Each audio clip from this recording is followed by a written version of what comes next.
Scroll ചെയ്യല്ലേ ഇത് നിങ്ങൾക്ക് ഉപകാരപ്പെടും. അതായത് ഏതൊരു സംഖ്യ എന്നാലും ആ സംഖ്യ 9 കൊണ്ട് ഡിവൈഡ് ചെയ്യാൻ പറ്റുമോ ഇല്ലേ എന്ന് ചെക്ക് ചെയ്യാനുള്ള ട്രിക്കാണ് ഇന്നത്തെ വീഡിയോയിൽ ഞാൻ പറയാൻ പോകുന്നത്. ഇതിൻ്റെ മുമ്പത്തെ വീഡിയോയിൽ ഏതൊരു സംഖ്യ എന്നാലും അതിനെ 3 കൊണ്ട് ഡിവൈഡ് ചെയ്യാൻ പറ്റുമോ ഇല്ലേ എന്നുള്ളൊരു വീഡിയോ തൊട്ട ഷോർട്സ് ആയിട്ട് ഞാൻ അപ്ലോഡ് ചെയ്തിട്ടുണ്ട്. നിങ്ങൾക്ക് ഇഷ്ടപ്പെടുകയാണെങ്കിൽ പോയി കാണാം. ഓക്കെ, അപ്പോൾ നമുക്ക് എങ്ങനെയുണ്ട് ചെക്ക് ചെയ്യാൻ നോക്കാം. അപ്പോൾ ഞാൻ വലിയൊരു സംഖ്യ എഴുതിക്കണേ 9954567281. അപ്പോൾ നമുക്കിത് ചെക്ക് ചെയ്യാൻ വിത്തിൻ സെക്കൻഡ്സിൽ ചെക്ക് ചെയ്യാം. പക്ഷേ ചെക്ക് ചെയ്യണമെങ്കിൽ നമുക്കൊരു ടേം അറിയണം. എന്ത്? സം ഓഫ് ഡിജിറ്റ് പറഞ്ഞ ടേം. സം ഓഫ് ഡിജിറ്റിനെ കുറിച്ച് കൂടുതൽ ഞാൻ മറ്റേ ഡിവിസിബിലിറ്റി ഓഫ് 3ൻ്റെ വീഡിയോയിൽ ഞാൻ പറയുന്നുണ്ട്. പക്ഷേ അത് നിങ്ങൾക്ക് കാണാൻ സമയമില്ലെങ്കിൽ ഞാൻ ഇതിൽ ജസ്റ്റ് ഒന്നായിട്ട് പറഞ്ഞുതരാം. എന്ത്? സം ഓഫ് ഡിജിറ്റ് പറഞ്ഞാൽ ഒന്നുമില്ല, ആ സംഖ്യകളൊക്കെ കൂട്ടുക. ഇപ്പോൾ ഈ വലിയ സംഖ്യ ഉണ്ടല്ലേ, അതിൻ്റെ ഓരോ ഡിജിറ്റിനെ എടുത്ത് കൂട്ടുക.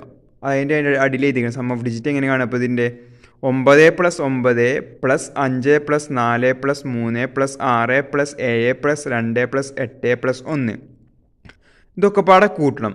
ഇതൊക്കെ പാടെ കൂട്ടിയതാണ് അതിൻ്റെ സം ഓഫ് ഡിജിറ്റ്. ഒക്കെ പാടെ കൂട്ടിയതാണ് അതിൻ്റെ സം ഓഫ് ഡിജിറ്റ്. എത്ര? 54. അപ്പോൾ നിങ്ങൾ കരുതും എന്താണ് ഇപ്പോൾ ഇത് കൂട്ടാൻ സമയം എടുക്കണ്ടല്ലോ, വിത്തിൻ സെക്കൻഡ്സ് ആണല്ലോ. അപ്പോൾ അതിനുള്ള വേറെ ട്രിക്ക് ഞാൻ അടുത്ത ഇതിൻ്റെ തൊട്ട് താഴെ പറയുന്നുണ്ട്. ഇപ്പം നമ്മൾ എന്ത് സം ഓഫ് ഡിജിറ്റ് 54 കിട്ടി. ഈ 54 എന്ന് പറയുന്നത് 9ൻ്റെ ഒരു മൾട്ടിപ്പിൾ ആണോ? 54 9ൻ്റെ മൾട്ടിപ്പിൾ ആണ്. 6 × 9 ആണ് 54. അപ്പോൾ എന്താണ് ഈ വലിയ സംഖ്യ അല്ലേ 9954367281 ഈ വലിയൊരു സംഖ്യ. ഇത് നമുക്ക് വിത്തിൻ സെക്കൻഡ്സിൽ 9 കൊണ്ട് ഡിവൈഡ് ചെയ്യാൻ പറ്റുമെന്ന് അറിയാം. കാരണം എന്താ? 54 9 കൊണ്ട് ഡിവൈഡ് ചെയ്യാൻ പറ്റും. അപ്പോൾ ഈ അലാക്കിൻ്റെ സംഖ്യ 9 കൊണ്ട് ഡിവൈഡ് ചെയ്യാൻ പറ്റും എന്നാണ് പറയുന്നത്. ഓക്കെ, നിങ്ങൾക്ക് സംശയം ഉണ്ടെങ്കിൽ കാൽക്കുലേറ്ററിൽ നിങ്ങൾക്ക് എന്താക്കാം, ചെയ്ത് നോക്കാം. നിങ്ങൾക്ക് അടുത്തുണ്ടാവുന്ന ഒരു സംശയമാണ്, ഈ സം ഓഫ് ഡിജിറ്റ് കാണാൻ തന്നെ സെക്കൻഡ് 1 മിനിറ്റ് ആവുമല്ലോ. എന്നിട്ട് ഒരു വിത്തിൻ സെക്കൻഡ്സിൽ കാൽക്കുലേറ്റ് ചെയ്യാൻ പറ്റും എന്ന് പറഞ്ഞിട്ടുണ്ടല്ലോ. അതിൻ്റെ ട്രിക്കാണ് അടിയിൽ പറയുന്നത്. ഇപ്പോൾ നമ്മൾ സം ഓഫ് ഡിജിറ്റ് കാണുമ്പോൾ ഇപ്പോൾ ഈ 9 9 ഒക്കെ എന്താണ്? ഈ 9ൻ്റെ മൾട്ടിപ്പിൾ അല്ലേ. അപ്പോൾ നമുക്ക് അതിനൊക്കെ നെഗ്ലക്റ്റ് ചെയ്യാം, ഒഴിവാക്കാം. പിന്നെ 5 + 4 എന്താ? അതെന്താണ്? 9ൻ്റെ മൾട്ടിപ്പിളാണ്. 6 + 3 അത് 9ൻ്റെ മൾട്ടിപ്പിളാണ്. അതൊക്കെ ഒഴിവാക്കാം. 7 + 2 8 + 1. ഇതൊക്കെ നിങ്ങൾക്ക് സിമ്പിളായിട്ട് പറഞ്ഞൊരു എക്സ്പ്ലെയിൻ ചെയ്യാനാണ് ഞാനിങ്ങനെ വരുന്ന സംഖ്യ എടുത്തത്.